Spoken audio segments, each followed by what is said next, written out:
Assalamualaikum warahmatullahi wabarakatuh. Saya Nufus Hikmatul Janah dari kelas B4 dengan NPM 25401446341. Saya di sini akan membuat tutorial tentang pengenalan SPSS. Sebelumnya, kita perlu tahu dulu SPSS adalah sebuah software pengolah data statistik atau yang digunakan untuk analisis statistik interaktif atau batch.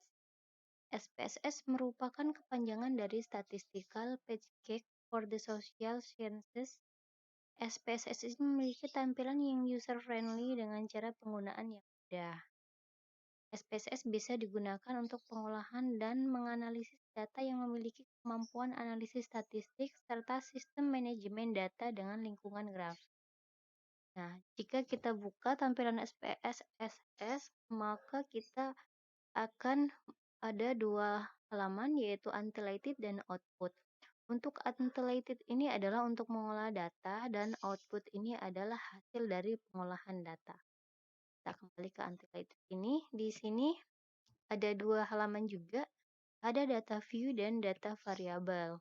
Untuk data view di sini adalah data untuk menginput data. Kemudian untuk variabel ini adalah untuk memasukkan variabel. Bedanya untuk data variabel view ini adalah yang baris ke bawah ini adalah variabel.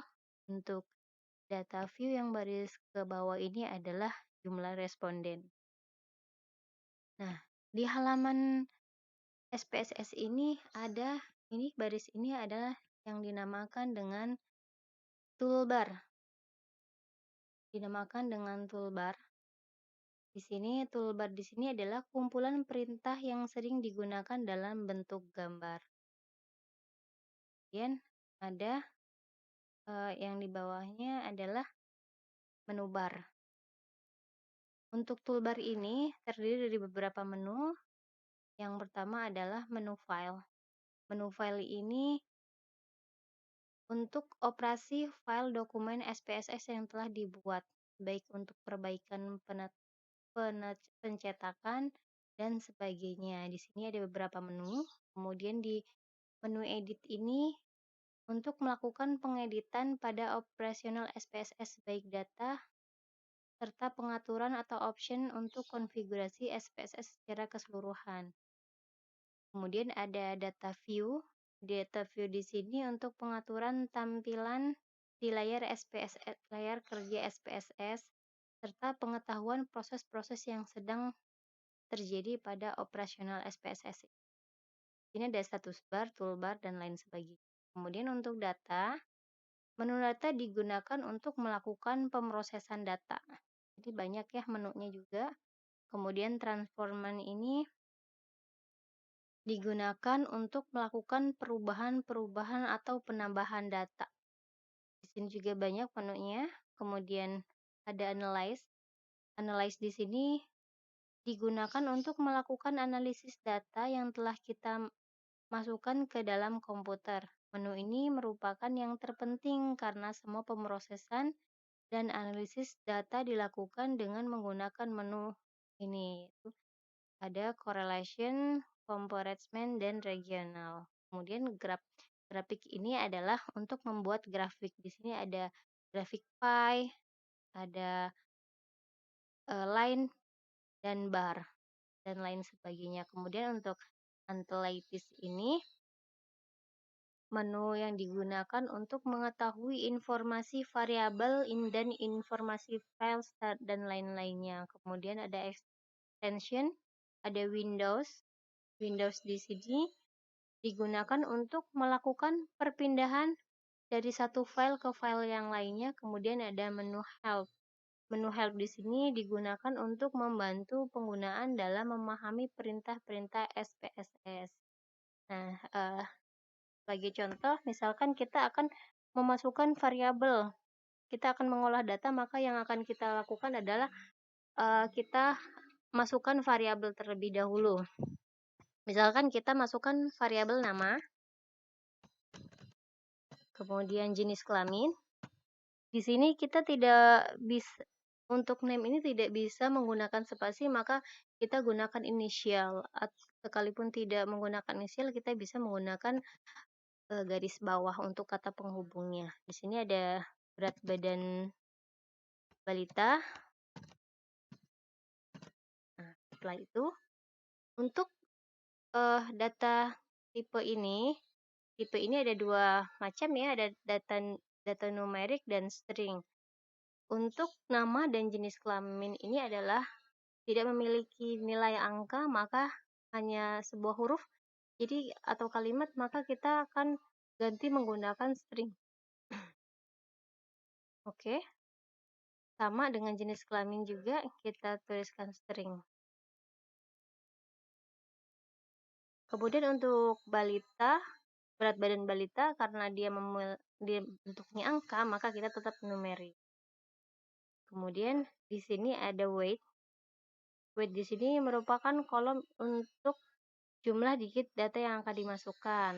Nah, untuk ini desimal karena jumlah bentuk tipe di sini string, maka desimalnya 0. Untuk balita karena dia numerik, maka dia ada desimalnya. Untuk berat badan maka kita tuliskan desimal 1. Nah, di label ini adalah keterangan dari name. Dari nama di sini, name di sini, maka kita tuliskan aja nama, kemudian JK jenis kelamin, dan BB balita, berat badan balita.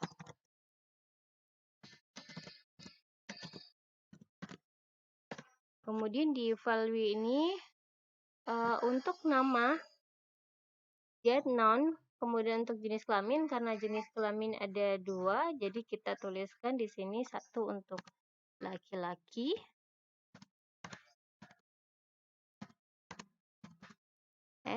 kemudian 2 untuk perempuan.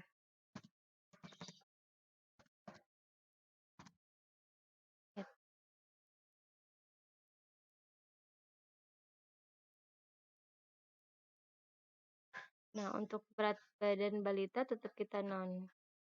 Kemudian di sini ada aligen, ini adalah untuk rata kanan kiri, ini untuk measure, ini untuk skala pengukuran variabel dari data yang dimasukkan, yaitu nominal, ordinal, atau yang. Jadi untuk nama dan jenis kelamin kita menggunakan nominal, dan untuk berat badan kita menggunakan shell.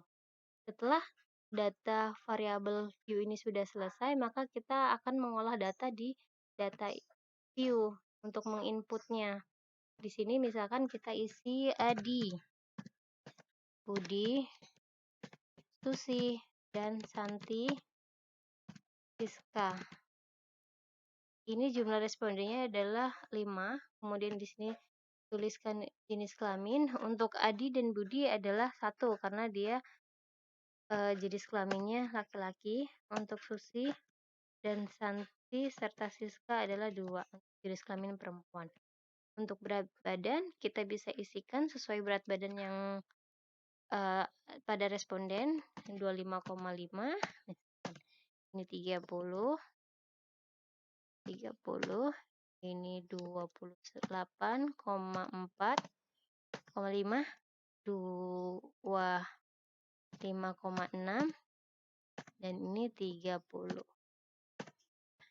Nah, setelah data sudah kita tuliskan seperti ini, untuk mengolah data kita tinggal data apa yang akan kita olah, kita bisa menggunakan menu yang ada di atas ini. Khususnya untuk mengolah data adalah menggunakan menu analyze. Apa yang akan kita lakukan, yang akan kita olah, kita tinggal cari menu yang ada di sini.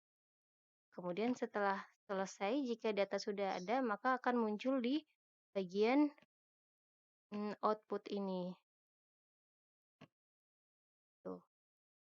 Nah, mungkin sekian tentang pengenalan SPSS dari saya. Kurang dan lebihnya saya ucapkan terima kasih. Assalamualaikum warahmatullahi wabarakatuh.